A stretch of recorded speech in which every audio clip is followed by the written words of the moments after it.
जिस चीज का डर था वही चीज हो गई। नहीं, इसको थोड़ा पॉजिटिव वे में बोलें अगर, तो जिस चीज की चाहत थी आज वो मंडे नाइट रॉ में हो गई है। Okay, hello chatters, my name is Rohit and you are watching Wrestle Chatter. तो इस वीडियो में गाइस हम लोग बात करने वाले हैं आज जो मंडे नाइट रॉ के एपिसोड के बारे में। मस्त जबरदस्त चीजें शो पर हुई। सबसे पहले जो शो की स्टार्टिंग है वो करते हैं अमेरिकन नाइटमेयर कोडी रोड्स, और वो रिंग में आते हैं और कहते हैं आज ऐसा कुछ खास पूछने की जरूरत नहीं है कि मुझे किस बारे में बात करनी चाहिए। वो सबसे पहले तो अपने आज के मैच की बात करते हैं जो मेन इवेंट में वो जे उसो के साथ मिलकर अनडिस्प्यूटेड चैंपियनशिप के लिए चैलेंज करने वाले हैं फिन बैलर और डेमन प्रीस्ट को। और साथ में वो वॉर गेम्स मैच की बात करते हैं क्योंकि ये चारों के चारों सुपरस्टार जजमेंट डे के अगेंस्ट जा रहे हैं। और ऐसा करते करते वो सारे सुपरस्टार्स को इंट्रोड्यूस करते हैं।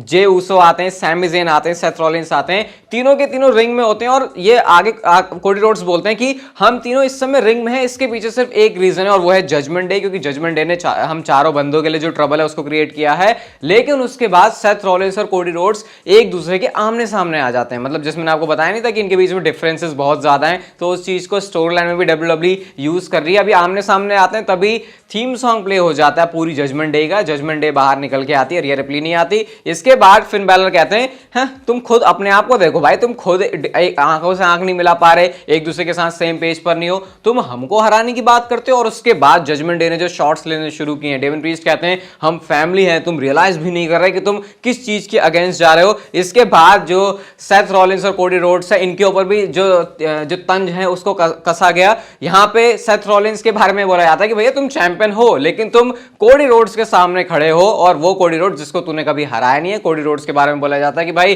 तूने सबको तो हरा दिया, तू हर किसी को हरा सकता है, लेकिन तेरे पास चैंपियनशिप नहीं है। सैमी ज़ोन को लूजर कहा गया। और जे उसो के बारे में बोलते भाई ये जे उसो के बारे में तो क्या ही बात करें, तुम तीनों बंदे जो इसका साथ दे रहे हो ना इसमें वॉर गेम्स में, इसने तुमको किसी ना किसी पॉइंट पर स्क्रू जरूर किया है जब ये ब्लड लाइन में था। तो ऐसा कह के जो है बातें बनाने की कोशिश की जा रही थी। गुस्सा आ जाता है यहां पर सैमी ज़ेन को। सैमी ज़ेन कहते हैं भाई ये मैच पावर के बारे में है, और पावर कौन चलाता है मंडे नाइट रॉ को, ये जो चार बंदे यहां पे, तुम भले ही अपनी बातें करते हो, ये कुछ नहीं है, वॉर गेम्स में हम इस चीज को प्रूव करेंगे। और कोडी रोड्स ने भी पावर के बारे में बोलते हुए एक बहुत तगड़ा शॉट ले लिया यार। वो कहते हैं पावर के बारे में बात करें तो रिया रिप्ली कहां है, क्या ये लीडर है, क्या वो लीडर है। डेवन प्रीस्ट ने गुस्से गुस्से ताव में आके बोल दिया कि आई एम द लीडर। और उसके बाद जो फिन बैलर ने उनको लुक दिया था कि भाई ये बंदा अपने आप को लीडर कैसे बोल रहा है, सारी बातें सुन के सेथ रॉलिंस का तो हो गया दिमाग खराब। वो कह रहा तुम भाड़ में जाओ, क्या बातें कर रहे हो, मुझे तो अभी एक मैच चाहिए, मेरा लड़ने का मूड कर रहा है। और इसके बाद एक मैच सेटअप होता है Seth Rollins and Sami Zayn versus JD McDonagh and Dominik Mysterio के बीच में। ये मैच डब्ल्यूडब्ल्यू ने अभी इसको सेटअप किया था, एंड ऑब्वियसली ये मैच में काफी सारे बढ़िया मूव्स थे, जैसे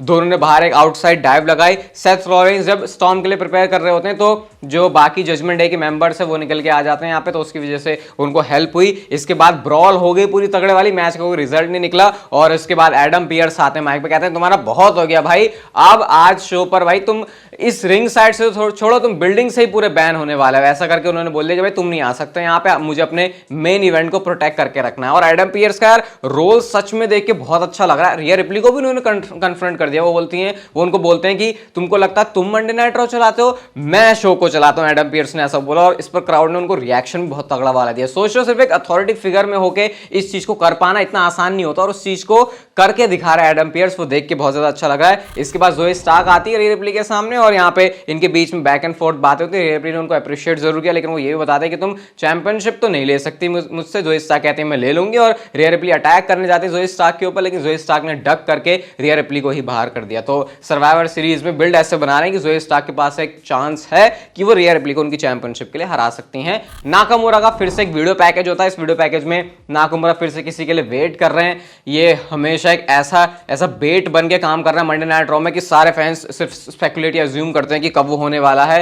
इवन माइकल कोल ने भी बोला यार ये किसके बारे में बात कर रहे हैं शिंसुके नाकामुरा। तो ये सुनने में देखने में फिलहाल तो सही लग रहा है, देखते हैं इसकी स्टोरी आगे कैसे निकलती है। इसके बाद इस शो पर उनका ओटिस के साथ मैच था, बढ़िया मैच था, फन मैच था, क्योंकि ओटिस इस मैच में थे। कैटरपिलर उन्होंने लगाया लेकिन वो इनफ नहीं था। एंड में जो नाकामुरा ने अपना फिनिशर मल्टीपल टाइम ठोका, और इसके बाद उन्होंने ओटिस को इस मैच में पिन करके मैच में विक्ट्री ले ली। ऑब्वियसली नाकामुरा के कैरेक्टर को डब्ल्यूडब्ल्यू बिल्ड कर रही है, तो एक मैच में हार वो बिल्कुल भी इस पॉइंट पर अफोर्ड नहीं कर सकते। इसके बाद हमको बैक स्टेज से सेथ रॉलिंस और कोडी रोड्स की एक बात भी दिखती है। सेथ रॉलिंस एडमिट करते हैं यार देख मैं तुझे पसंद नहीं करता, लेकिन सिर्फ अगर वॉर गेम्स मैच की बात आ रही है ना तो फिर भी मैं तेरे साथ हो सकता हूं, हम एक दिन के लिए साथ हो सकते हैं। और उन्होंने बोला मैं तो बिल्कुल पसंद नहीं करता, मतलब उल्टी सीधी बातें बोल के फिर भी बोल दिया कि चल एक मैच के लिए हम दोनों जो है साथ रह सकते हैं। इतना ही नहीं, सेथ रॉलिंस का ड्रू मैकिंटायर के साथ भी सेगमेंट था जहां पे ड्रू मैकिंटायर ने बोला कि जैसे तूने मुझे बोला था यार, अगर मैं हारता हूं तो ब्लेम करने के लिए सिर्फ मैं ही हूंगा अपने आप के लिए, तो मैं खुद को ब्लेम कर रहा हूं। वो कांग्रेचुलेट करते हैं सेथ रॉलिंस को और आगे बढ़ते हैं, फिर से वो कोशिश करूंगा आने वाले टाइम में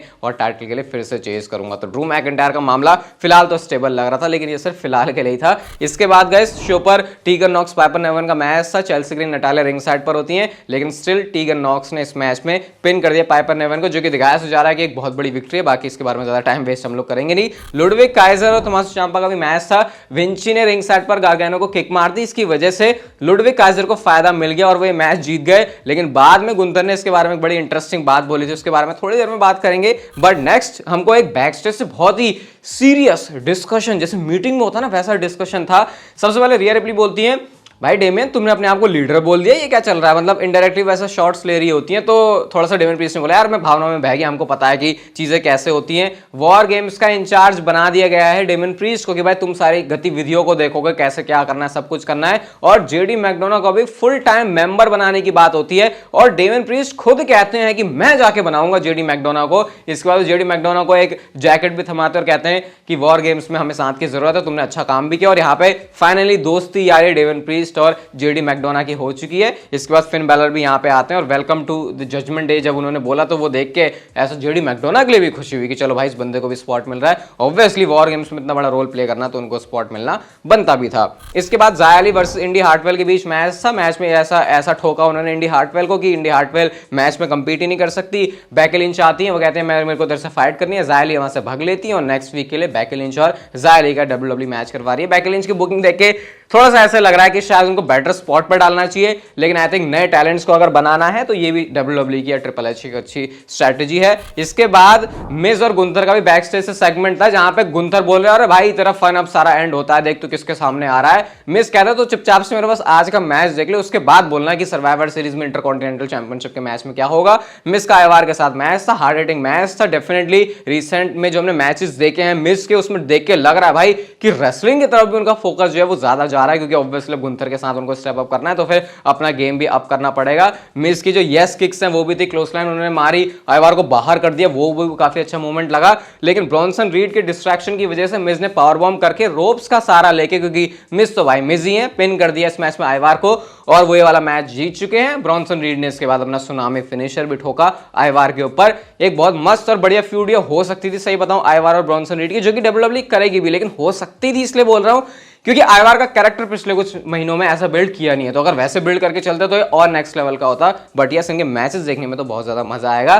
क्या इंदु शेर बैक स्टेज से ऐसा दिखा रहे हैं कि उनको लुडविग काइजर को अपने बैंड में, अपने ग्रुप में शामिल करना है? क्योंकि गुंथर ने तो बोल दिया भाई कि मैं अप्रिशिएट करता हूं विंची को, जो आज उसकी वजह से इंपीरियम के खाते में एक विक्ट्री आई है। लेकिन जिंदर महाल, इंदु शेर, वीर और सांगा ये सारे आते हैं यहाँ पे और खुद जिंदर महाल बोलते तुम्हारा नेक्स्ट मूव क्या होगा, उसको बड़े बुद्धिमानी से अपना डिसाइड करना, क्योंकि ये काफी इंपॉर्टेंट चीज हो सकती है। तो एक इंदु शेर काफी कंसिस्टेंट नहीं, अभी तो मैं इसके बारे में ज्यादा कुछ बोलूंगा नहीं। पहले 2-3 हफ्ते तुम लेके आ जाओ इनको, फिर उसके बाद में बात करूंगा। एक हफ्ते लाते हो फिर उसके बाद गायब कर देते हो, खाली हम भी दिमाग लगाते हैं, होता कुछ है नहीं उसके बारे में। तो अभी इसके बारे में मैं कुछ बात नहीं करूंगा। अब बात करते हैं हम लोग शो के मेन इवेंट की, अनडिस्प्यूटेड टैग टीम चैंपियनशिप के लिए match, Cody Rhodes and Jey Uso versus Damien priest and Finn Balor. बहुत अच्छा मैच था, एक्चुअल में इसको काफी टाइम भी दिया गया था, अच्छा मैच बनाने की कोशिश भी की गई।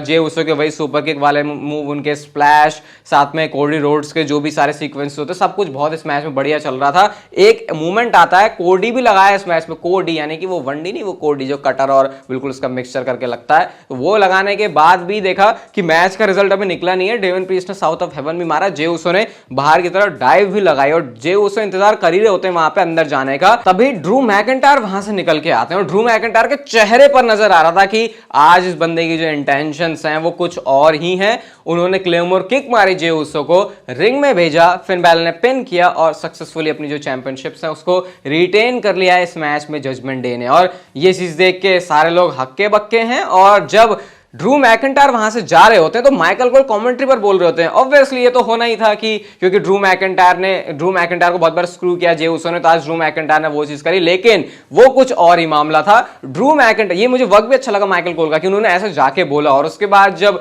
ड्रू मैकिंटायर जाते हैं रैंप पर तो उन्होंने रिया रिप्ली के साथ हैंडशेक किया और क्राउड ने दिया उस पर एक लाउड पॉप, यानी कि ड्रू मैकिंटायर पार्ट हो चुके हैं जजमेंट डे का। लेकिन रॉ के खत्म होने के बाद कोडी रोड से एक छोटा सा प्रोमो डिलीवर करते हैं जहां पर वो बोलते हैं स्पॉइलर अलर्ट जे उसो, मेरे पास भी दोस्त हैं। और जब उन्होंने ये बोला तो इमेजिन किसका चैंट लगा होगा, रैंडी ओटन का चैंट वहां पर लग रहा था। और अगर हम टाइम में पीछे जाएं 2009-10 के आसपास, तो द लेगेसी एक टीम हुआ करती थी जहां पर टेड डिबियासी जूनियर, रैंडी ओटन और कोडी रोड से सारे के सारे लोग थे। तो अब यहां से जो इक्वेशन है वो सिंपल सी समझ में आ रही है कि किस डायरेक्शन में मामला चल रहा है। एंड शायद हमको कुछ दिन गिनने की जरूरत है और वो बहुत बड़े बम फटने वाले हैं हमारे सामने, जिसकी उम्मीद हम लोग कर रहे हैं पिछले 3, 4, 5, 6 महीनों से। एंड डेफिनेटली आज के रॉ ने जो स्टेज है उस हिसाब से बहुत हद तक काफी अच्छा सेट कर दिया है। रैंडी ओटन के रिटर्न का सेटअप यहां से क्लियर नजर आ रहा है। बाकी गाइस आप लोग बताना आप इसके बारे में, आपको क्या लगता है रैंडी ओटन के रिटर्न के लिए हो रहा है, फिर आज की रॉ आपको कैसी लगी। ये वीडियो गाइस अगर आपको अच्छी लगी तो लाइक शेयर सब्सक्राइब और नोटिफिकेशन बेल को ऑन कर दो। And I will see you guys in my